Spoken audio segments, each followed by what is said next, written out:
You know that moment when someone shows you exactly where you rank in their life?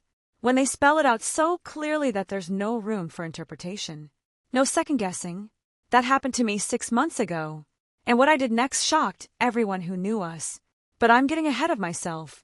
Let me tell you how my proposal, turned into the best decision I ever made. My name's Maya. I'm 31 years old, and 6 months ago, I was planning to propose to the man I thought I'd spend my life with. His name was Ethan. We'd been together for 4 years, lived together for 2. Everyone thought we were the perfect couple. We weren't, but I didn't know that until I got down on one knee. Let me paint you a picture of our relationship. Ethan and I met through mutual friends. He was charming, funny, successful. Worked in tech as a project manager, making around $110,000. I was a graphic designer making about $75,000. We were both doing well. Both independent. Both ready for something serious. Or so I thought. The first year was amazing. We traveled together. Had incredible conversations. Laughed constantly. He seemed like everything I'd been looking for. But around year 2, I started noticing something. Ethan's friends always came first. Not sometimes. Not occasionally. Always. Here's how it would go. We'd make plans for dinner. I'd get excited. Get ready. And then, 30 minutes before we were supposed to leave, Ethan would get a text. The guys want to grab drinks. Rain check on dinner. Or we'd plan a weekend trip. Book the hotel. Get time off work. And then his friend Marcus would call. Marcus's brother is in town. The guys are doing a camping trip. You don't mind if I skip our trip, right? Or, and this one happened 5 times. We'd be in the middle of an important conversation, something serious I needed to discuss, and his phone would ring. Hold that thought, babe. It's Jake. And he'd take the call. Every single time. At first, I tried to be understanding. He has close friendships. I'd tell myself. That's actually a good thing. It means he's loyal. But there's a difference between valuing friendships and making your partner feel like an afterthought. And that's exactly what Ethan did. Made me feel like an afterthought. My birthday? He left my party early because the guys were playing poker. Our anniversary? He forgot because he was helping Jake move apartments. My promotion at work? He took me to dinner, but spent the whole time texting in the group chat about someone's breakup. I brought it up. Multiple times. Ethan, I need to feel like I'm a priority to you. You are a priority, babe. But my friends are important too. I'm not saying they're not important. I'm saying I need to come first sometimes. Not all the time. Just sometimes. That's not fair. I shouldn't have to choose between you and them. But here's the thing. I wasn't asking him to choose. I was asking him to balance. To recognize that a romantic partnership requires a different level of commitment than friendships do. But Ethan didn't see it that way. In his mind, asking for priority was asking him to abandon his friends. And honestly, looking back, I think part of him liked keeping me at arm's length. Liked having the freedom to prioritize whatever felt most fun or convenient in the moment. He liked having a girlfriend. He just didn't want to actually prioritize having a girlfriend. Then came the moment that changed everything. We'd been together for 4 years, living together for 2. And I started thinking, maybe it's time to get engaged. But here's the thing. I'd been waiting for Ethan to propose for over a year.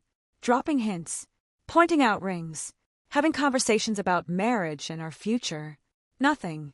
He'd always say, yes, someday. When the time is right. But when was the time right? When would he actually commit? My best friend Sierra suggested something radical.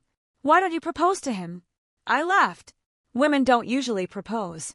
Says who? It's 2024. If you want to marry him, propose. Take control of your own future instead of waiting around for him to decide when you're worth prioritizing. She had a point. So I started planning. Bought a ring, a simple men's band that fit his style. Planned a special evening. Made reservations at our favorite restaurant. But wait, you're probably wondering what happened at the proposal, right? Hold that thought, because what led up to that moment is just as important. The week before my planned proposal, something happened that should have been a warning sign. We were supposed to attend my company's annual gala together. Big event. Black tie. I'd been excited about it for months.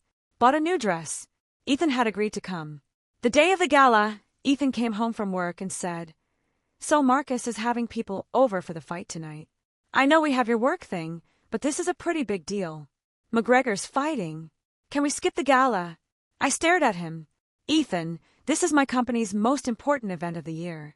We can't skip it. Can't you just go alone? Or with Sierra? You committed to coming with me. As my partner. But it's McGregor.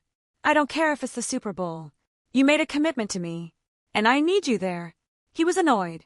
Actually annoyed that I was holding him to his word. But he came. Wore his tux. Smiled for photos. And checked his phone every 10 minutes to see fight updates. I should have called off the proposal then. But I didn't. Because I kept hoping that once we were engaged, once we made that official commitment, things would change. He'd see how serious I was. He'd prioritize us. Spoiler alert, that's not how it works. Proposal day came. I was nervous but excited. I'd planned everything perfectly. Dinner at our favorite Italian restaurant. Then a walk to the park where we'd had our first date. I'd proposed there, under the gazebo at sunset. Romantic, right? We sat down for dinner. Everything was going well. Good conversation. Good food. Ethan seemed happy and relaxed. Then his phone buzzed. He checked it. Started typing. Sorry, babe. Just the group chat. They're planning something for this weekend. I felt my stomach drop. Can it wait? We're having dinner. Yeah. Of course. He put his phone away. 5 minutes later, it buzzed again. He checked it again. Ethan. Sorry. Marcus is asking about something. 1 second. But here's what you need to know about what happened next, because this is where everything changed. After dinner, we walked to the park. The sun was setting. It was beautiful. Perfect, actually. I was nervous. Heart pounding. But ready. We got to the gazebo. I took his hand. Ethan, can you put your phone away for a minute? I want to talk to you about something. He pocketed his phone. Sure. What's up? I took a deep breath. We've been together for 4 years. And they've been, mostly amazing years. I love you. I love the life we've built. And I want to keep building it together. I got down on one knee. Pulled out the ring box. Ethan, will you marry me? His face went blank. Not shocked. Not happy. Not emotional. Just blank. He looked around, like he was checking if anyone was watching. Can you stand up? What? Just stand up. Please. I stood. Confused. Hurt. Is that a no? I asked quietly. It's not a no. It's just, he ran his hands through his hair. This is really sudden. Sudden? We've been together for 4 years. We've talked about marriage dozens of times. I know, but I wasn't expecting this. Not right now. When were you expecting it? Because I've been waiting for you to propose for over a year, Ethan. And you never did. So I decided to take the initiative. He looked uncomfortable. I need to think about it. And that's when his phone rang. Marcus. Again. Ethan actually reached for it. Are you kidding me? I said. I just proposed to you, and you're going to answer your phone? It might be important. I'm important. This moment is important. Can you please, for once, put me first? He looked at me, and I saw something in his eyes I'd never seen before. Resentment. Like I was being unreasonable for asking. That's not fair, Maya. My friends are important to me. I'm not saying they're not important. But right now, in this moment, after I just proposed to you, can you acknowledge that I should be your priority? That's the problem, Ethan said. You're always asking me to choose. My friends come first. They've been there for me since college. They're my family. And I'm not going to change that just because we're getting married. Wait, did he really just say his friends come first? After a marriage proposal? Hold on, because what I did next surprised everyone, including me. Let me tell you what went through my head in that moment. For years of being second priority. 4 years of canceled plans and interrupted conversations, and feeling like I had to compete for attention with a group chat. For years of telling myself it would get better. That he'd mature. That he'd eventually recognize that a life partner requires a different level of commitment than college buddies. And here he was, after I just proposed. After I put myself out there in the most vulnerable way possible, telling me that his friends come first. Not friends are important too. Not, we need to find balance. Friends. Come. First. I smiled. Not a happy smile. A calm, clear, this is over smile. Okay, I said. Okay. Ethan looked confused. Okay. I understand. Your friends come first. You've made that clear. I closed the ring box. Put it back in my purse. What are you doing? He asked. I'm taking back the ring. And I'm leaving. Maya, don't be dramatic. I'm not being dramatic. I'm being smart. You just told me, in the clearest possible way, that I will never be your priority. That even marriage won't change that. So I'm choosing not to marry someone who's already told me I'll always come second. That's not what I said.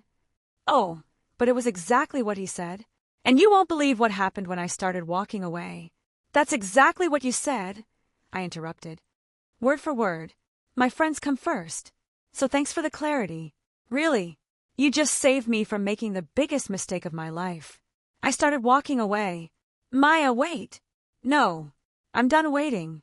I've been waiting 4 years for you to prioritize us. And you've made it clear you never will. So I'm done. You're breaking up with me? Over this. I turned around.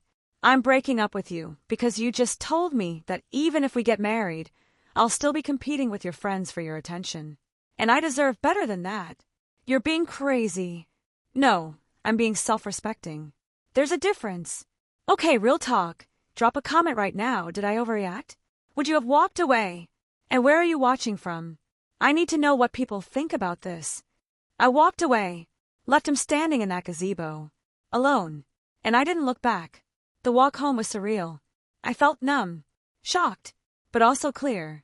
For the first time in years, I felt clear about what I needed to do. I got home, started packing my things. We'd been living in his apartment, so leaving was actually simple. My stuff, my life, my decision. Ethan came home an hour later. Maya, can we please talk about this? There's nothing to talk about. I didn't mean it the way it sounded. Yes, you did. And that's okay. You're allowed to prioritize your friends. But I'm also allowed to prioritize myself. And I'm not going to spend my life feeling like I'm competing for scraps of your attention.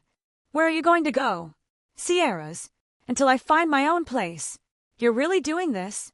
You're really ending a 4-year relationship over one conversation. Over one conversation? No. Over 4 years of conversations. But here's what he didn't know. I'd been documenting everything. And what I was about to discover would blow this whole thing wide open. I'm ending a 4-year relationship because you just showed me it'll never be what I need it to be. You're not willing to change. And I'm not willing to settle. I packed the last box. Called Sierra. She came to pick me up. I'm proud of you, she said as we loaded my stuff into her car. I proposed and got rejected. I said, laughing bitterly.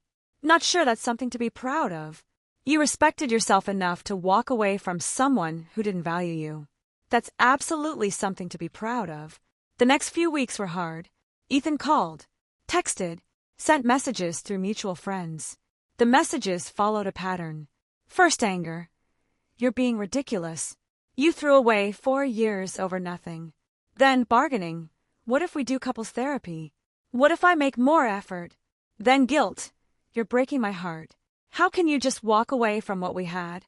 I didn't respond to any of it. Because here's what I realized. Ethan didn't want to marry me. He wanted to keep the relationship exactly as it was. Comfortable, convenient, with him maintaining complete freedom to prioritize whatever he wanted whenever he wanted. The proposal scared him because it meant real commitment, real change, real prioritization. And he wasn't ready for that. Might never be ready for that. Then, about 3 weeks after the breakup, something interesting happened. A woman named Jess reached out to me on Instagram. I heard you and Ethan broke up. I'm sorry, but I also want to tell you something. We met for coffee. I dated Ethan, she said, about 6 months before you two got together. We were together for 2 years. Okay. And he did the exact same thing to me.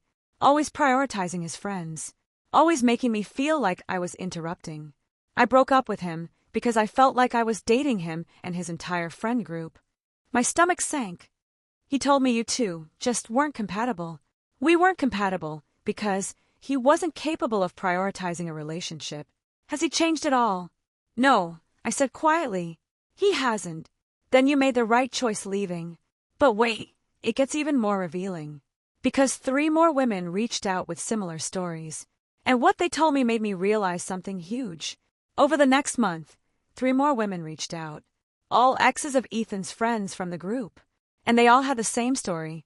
My boyfriend prioritized the friend group over everything. I always felt like I was competing with their group chat. He canceled plans with me to hang out with the guys. It wasn't just Ethan. It was the entire friend group. They created this dynamic where their friendships took precedence over romantic relationships, where they bonded over their ability to keep their independence and not get whipped by girlfriends. It was toxic, immature, and completely unsustainable for anyone who actually wanted a committed relationship. Just put it perfectly, they're all in their early 30s, living like they're still in a college frat house. And any woman who tries to date them eventually realizes she'll never be the priority. I felt validated, but also sad. Sad for the years I'd wasted. Sad for all the women who'd come before me. Sad for whoever would come after. 2 months after the breakup, I ran into Ethan at a coffee shop. It was awkward. He looked uncomfortable. "Hey," he said. "Hey, how have you been?" "Good. Really good, actually." He shifted his weight. "I've been thinking a lot about what happened. About what you said." "Okay. And I think maybe you were right. Maybe I wasn't ready to prioritize a relationship. Wasn't ready. Or aren't capable." He flinched. "That's harsh. It's honest. Ethan, you're 33 years old. If you haven't figured out how to balance friendships and romantic relationships by now, when will you?" "I don't know. That's the problem. You don't know. And I can't wait around hoping you figure it out someday." He looked sad. "Do you think we could try again? I've been working on myself. Thinking about things differently." "No. Just like that?" "No. Just like that. Because even if you've changed, which I doubt after only 2 months, I've changed too. I've realized I deserve someone who doesn't need to work on prioritizing me. Someone who naturally wants to put our relationship first because that's what partnership means to them. So that's it. We're really done. We've been done since you told me your friends come first." That was the moment it ended. Everything after that was just me accepting the truth. He left, and I felt free. 6 months later, here's where I am. I'm living in my own apartment.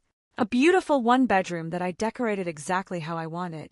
I got a promotion at work. Creative director. $95,000 salary. I've been on a few dates. Nothing serious yet, but I'm not rushing. I'm learning to enjoy being single, being independent, being whole on my own. And I've learned something important. Proposing to Ethan was the best thing I ever did. Not because he said yes, but because he said no. Because he showed me exactly who he was and what I could expect from a future with him. He gave me clarity, and that clarity gave me freedom. And here's the crazy part. Ethan's still single, still hanging out with the same friend group, still living the same life. But I'm not mad about it anymore. Because I realized something that changed everything.